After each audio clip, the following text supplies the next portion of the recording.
Right out of the gate, I just want to explain to you guys a couple things. Number one, well, he's wearing a Toronto FC sweater or scarf. Why is he doing that? He doesn't even talk about soccer. Well, I was at the game today against the San Jose Earthquakes.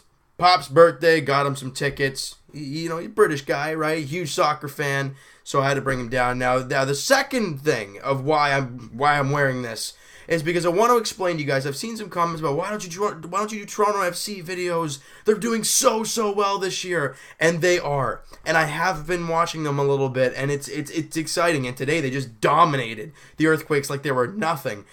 But the reason why I do not make Toronto FC videos is because I don't feel for hockey, basketball, and baseball, I've been a basketball, baseball, and hockey fan for years and years and years. I've played the sports pretty much. I know most of the ins and outs of the game.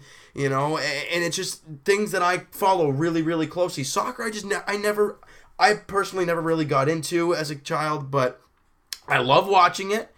Heck, I love going to the games. It was awesome today. It was fantastic, but I don't feel like I know enough about everything about the game and things like that. So I wouldn't feel as confident making videos like I do for the Leafs, Raptors, and Blue Jays. So those are the reasons why I don't make videos for the Toronto FC. Just wanted to give you guys that little bit of a laydown, because I know there's been a lot of questions about that, and I just didn't know how to tell you guys. But that was kind of it. I just had to explain that to you guys real quick.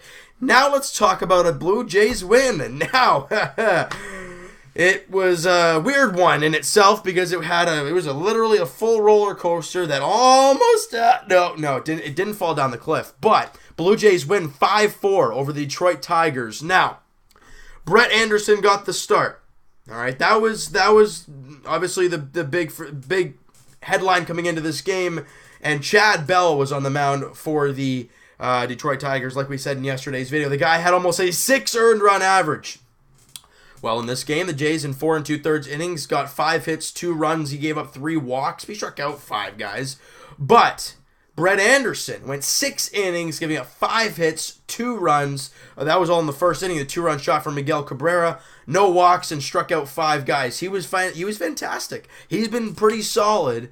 His entire outing, as all 3 of his outings as a Blue Jay, he's been very, very solid. Now, like I said, the Blue Jays went down 2-0 early.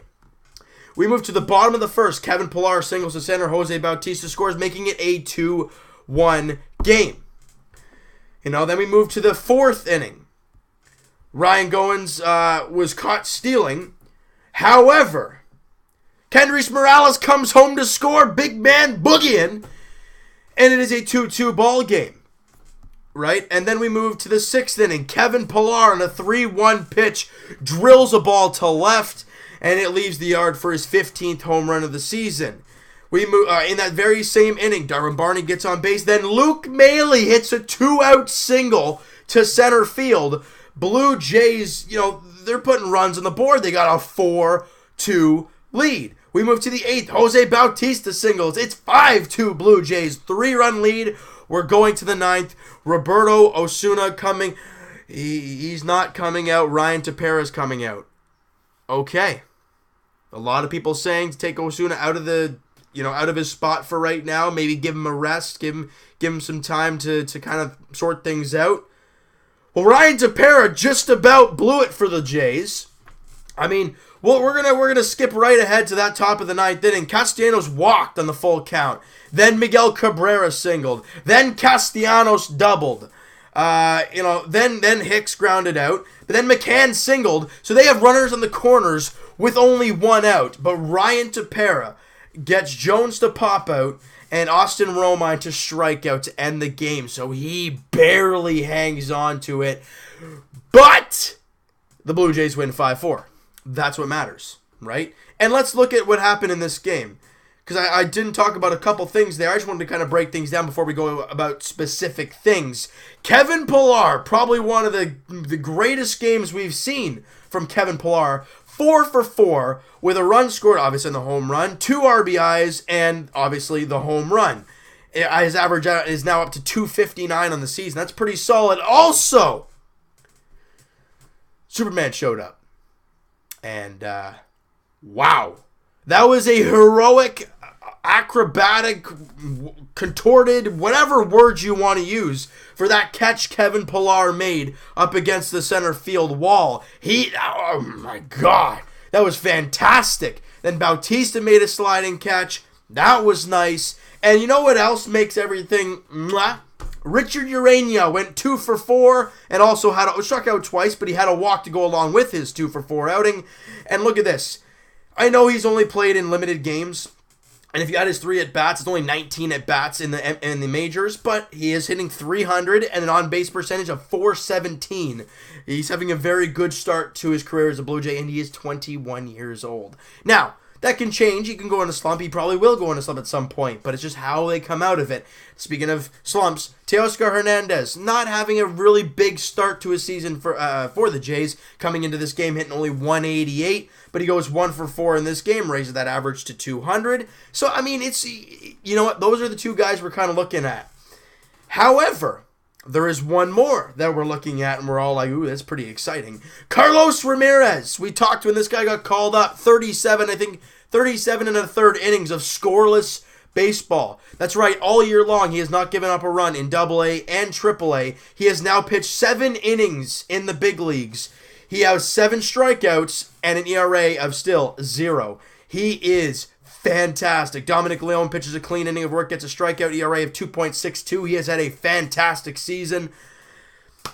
Just a game, if Ryan Tepera was able to shut that darn thing down at 5-2, and it would have been a great start from Anderson. Bullpen did great. Kevin Pillar was on fire. Blue Jays win. I understand you're playing a team that's down in the dumps like the Tigers are, but so are we.